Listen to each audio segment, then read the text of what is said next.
Fala galera, sou Luiz Felipe Ramos e seja bem-vindo à segunda temporada do Arquivo High Speed. E pra gente começar essa nova temporada, em grande estilo, irei falar sobre um brasileiro que, mais do que um sonhador, foi uma figura ímpar no nosso país, tanto na cena automobilística quanto figura. Estou falando de João Augusto do Amaral Gurgel, ou simplesmente Gurgel. Então já sabe, se inscreve no canal, curta, compartilhe, comente e ative o sininho para receber as nossas notificações. Além de, claro, se inscrever em nossas redes sociais, Facebook, Instagram, Portal High Speed TV.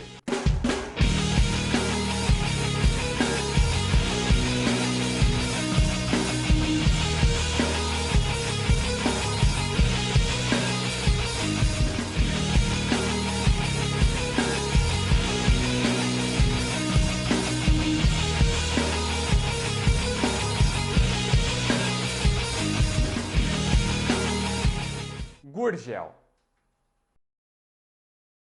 Gurgel Motores S.A. foi uma fabricante de automóveis brasileira, desenvolvidos pelo engenheiro João Augusto do Amaral Gurgel.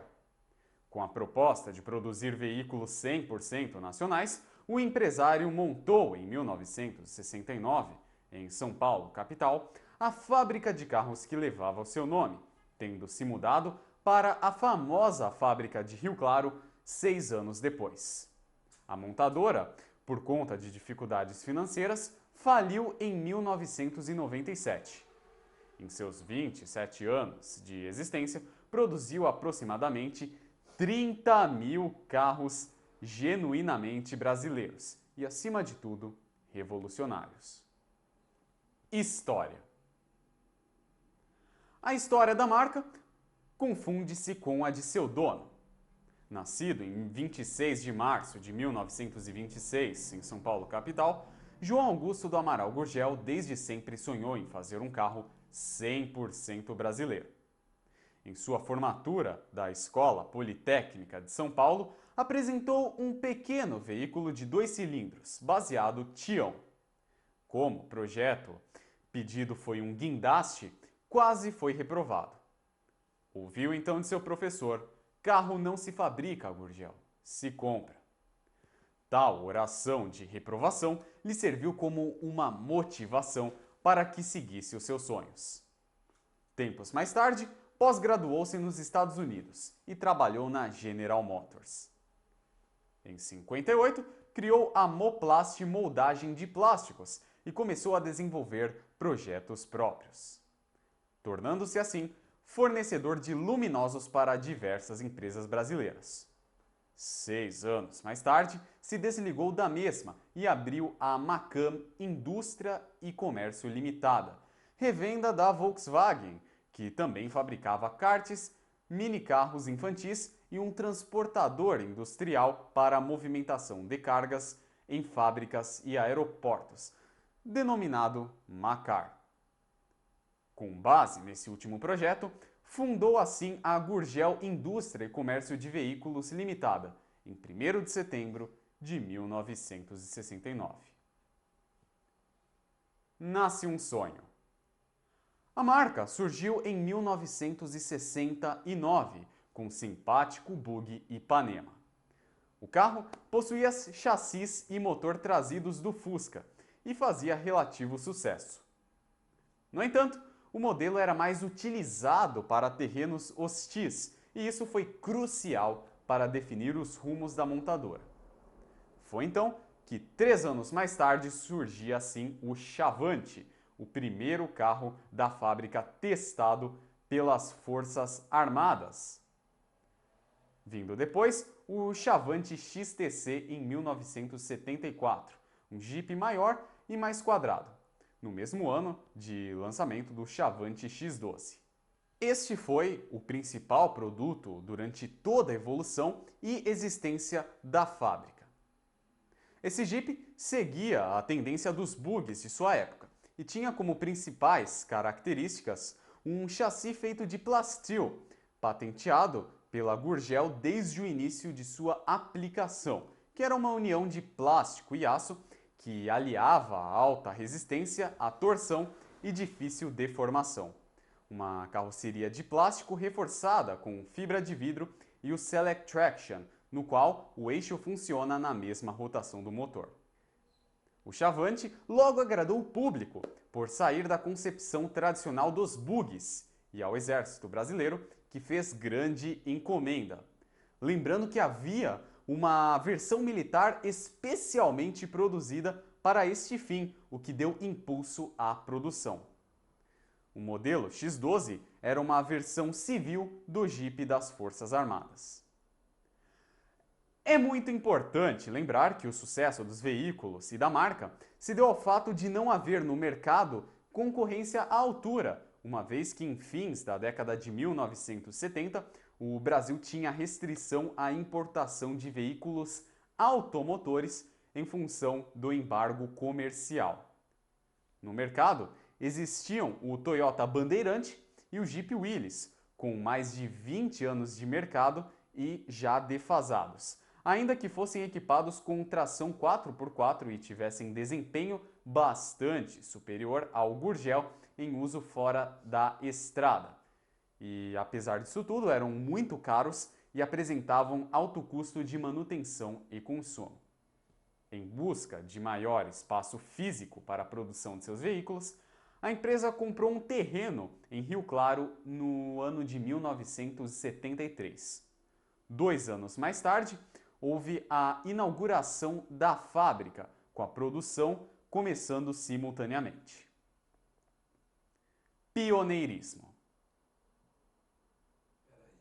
No mesmo tempo em que a fábrica era construída, a Gurgel apresentava em 1974 o Itaipu E150, projeto pioneiro de carro elétrico, como alternativa à crise do petróleo vigente à época.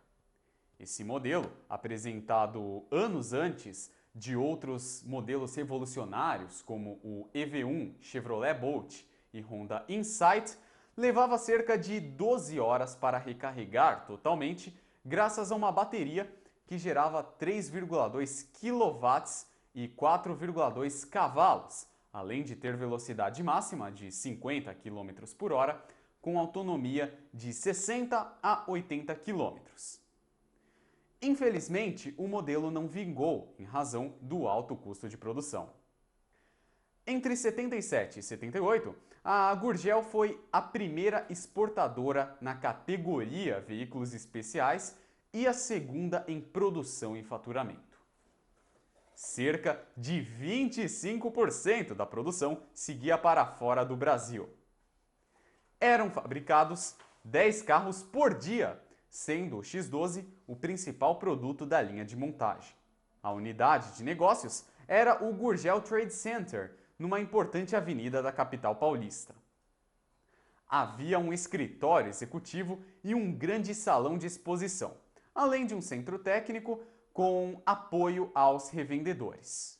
Em 79, toda a linha de produtos foi exposta no Salão do Automóvel de Genebra, onde o Jeep brasileiro teve boa recepção. E ainda naquele ano, foi também lançado o furgão X15 e o X20. Os cerca de 4.000 carros exportados para os mais de 40 países fizeram a empresa se tornar multinacional.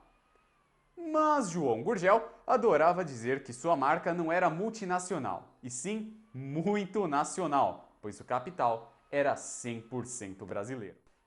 Década de 80, anos dourados.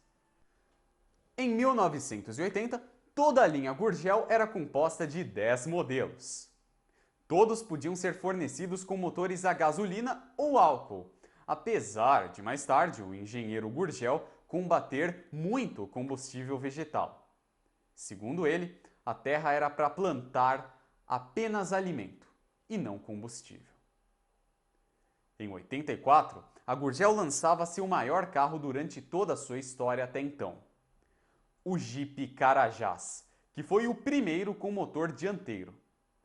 E ainda oferecia o TTS, Torque Tube System, que levava a força do motor em embreagem dianteiros, vale lembrar, a sua caixa de marchas traseira.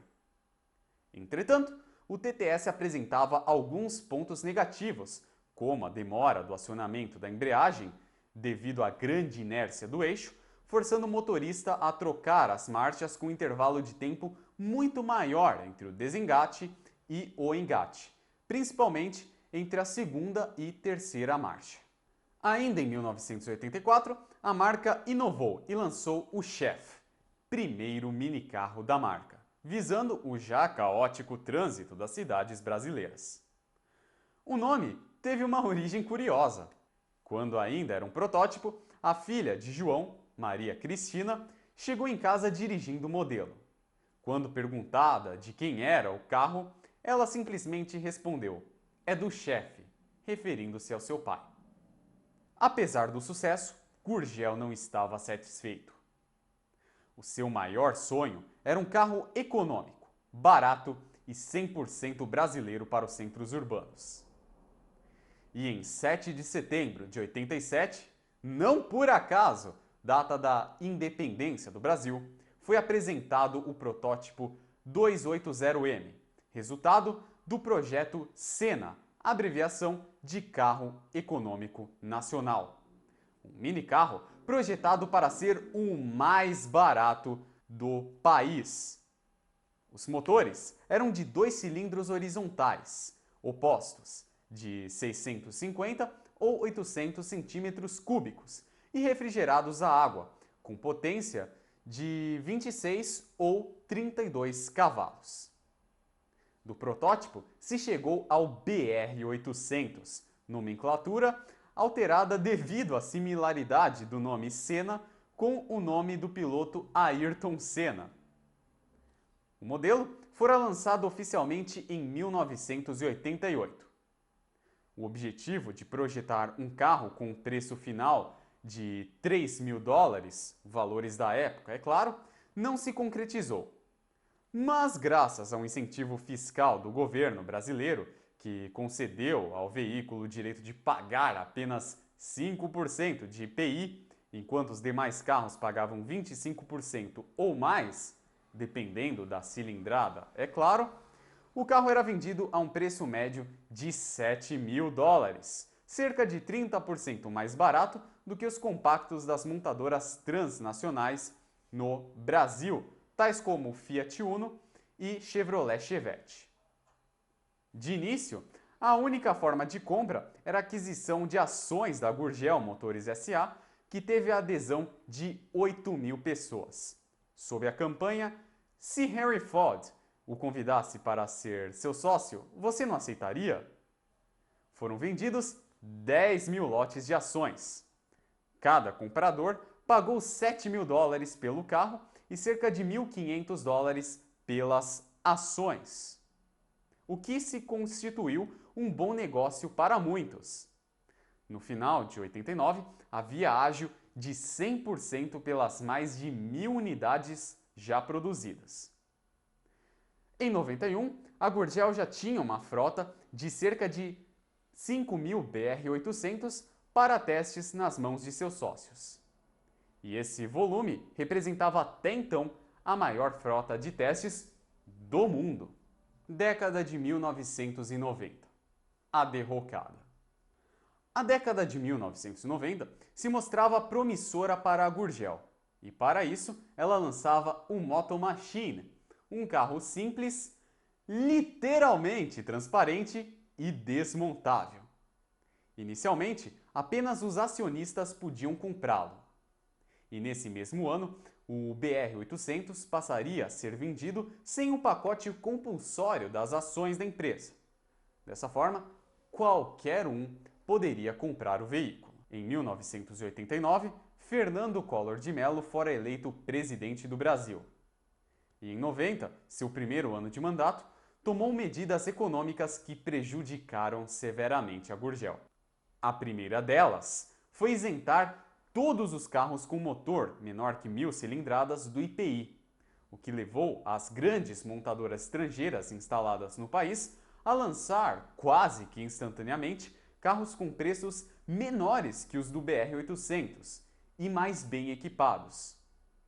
O exemplo mais clássico é, sem dúvidas, o do Uno Mille. Outra medida do governo Collor foi liberar as importações de veículos. Mesmo pagando a alíquota de 85%, o Lada Niva era mais barato que os jipes produzidos pela Gurgel. Em 91, os bancos estatais Banespa e BEC concederam novos empréstimos sem garantias à Gurgel. Nesse momento, as pressões sobre a empresa só aumentavam. Em 92, tentando reagir no mercado, a marca lançava o Super Mini, com um desenho e acabamento mais equilibrados que o seu antecessor, o BR-800. Mesmo depois de 4 anos do lançamento do lote de ações da Gurgel, alguns acionistas não haviam recebido o BR-800. Por isso, estavam recebendo o Super Mini como forma de compensar o atraso na entrega do primeiro. Pensando mais à frente, a Gurgel decidiu fazer um novo projeto, baseado de Delta, que seria um novo carro popular de baixo custo que usaria o mesmo motor Enertron e custaria entre $4.000 e $6.000. Mas não chegou a ser fabricado em série. A Gurgel chegou a adquirir algumas das máquinas ferramenta que acabaram não sendo utilizadas. Ciro Gomes, na época governador do Ceará, e o senhor Luiz Antônio Fleury Filho, então governador de São Paulo, não honraram um compromisso de apoio irrestrito ao projeto Delta. Tal projeto consistia na instalação de uma fábrica em Fortaleza para a produção da parte motriz dos veículos, que atuaria em conjunto com a unidade de Rio Claro, responsável pela produção das carrocerias. A empresa havia batido seu recorde de vendas quando comercializou 3.746 carros em 1991, mas caiu para 1.671 em 92, devido à greve de funcionários da alfândega brasileira no ano anterior, que impediu a chegada de componentes da Argentina. A quebra no ritmo de produção quebrou o fluxo de caixa da empresa e as dívidas só acumularam. A produção do X12, único utilitário remanescente desde a abertura das importações no Brasil, foi reduzida drasticamente por conta de abalo da relação entre Volkswagen e Gurgel, em razão da concorrência com o Volkswagen modelo 181, similar ao X12, que saiu de linha porque o segundo vendia tão bem que roubou o espaço do primeiro. A marca também priorizou a fabricação dos seus carros populares, o BR-800 e o Super Mini. Portanto, sem apoio do governo, a Gurgel pediu concordata em 1993. Em uma última tentativa de salvar a fábrica em 94, foi feito um pedido ao governo federal para um financiamento de $20 milhões à empresa. Mas este negócio foi negado e a empresa foi declarada falida em 94. Em meio à declaração de falida pelo governo, a Gurgel conseguiu recorrer à bancarrota e ficou ativa até setembro de 96. Seus últimos projetos foram Super Mini 95, versão com traseira mais reta que o Super Mini anterior e seria lançado nesse mesmo ano, as últimas versões do Tocantins, Carajás e Moto 4, de conceito similar ao Moto Machine, que teve um único exemplar fabricado, e durante esse período a empresa ainda fabricou mais 130 veículos. Desde o fim da Gurgel, a fábrica de Rio Claro ficou nas mãos de um escritório em São Paulo, e desde 2001 a justiça vinha tentando vendê-la, que enfrentava muitos furtos de peças dos carros ainda inacabados. Pelo menos 30 boletins de ocorrência foram feitos, sem contar no abandono total do terreno. A mesma só foi leiloada em 2007 por quase 16 milhões. O dinheiro serviu como pagamento de dívidas trabalhistas que chegou a quase 20 milhões. Lembrando que a Gurgel deixou um lastro de 280 milhões de reais em dívidas. O registro da marca encontrava-se expirado no INPE desde 2003. Em 2004, o empresário Paulo Emílio Freire Lemos adquiriu a marca pelo valor de R$ 850. A família Gurgel, contudo, não foi consultada e por isso decidiu mover uma ação judicial contra o empresário. Lembrando que a atual Gurgel não tem absolutamente nada a ver com a Gurgel Motores SA, sendo apenas o uso da mesma marca. Portanto, não se pode confundir. João Gurgel descobriu em fins da década de 1990 ser portador do mal de Alzheimer. Tal situação só se agravou com o passar dos anos, a ponto de deixá-lo incomunicável. Em 30 de janeiro de 2009, veio a falecer em razão da doença. João morreu. A Gurgel faliu. Porém, o legado segue e seguirá vivíssimo em cada um de nós, autoentusiastas brasileiros. E aí, galera, gostaram do programa de hoje? Então já sabe, se inscreve no canal, curta, compartilhe, comente e ative o sininho para receber as nossas notificações. Além de, claro, se inscrever em nossas redes sociais, Facebook, Instagram, Portal Highspeed TV.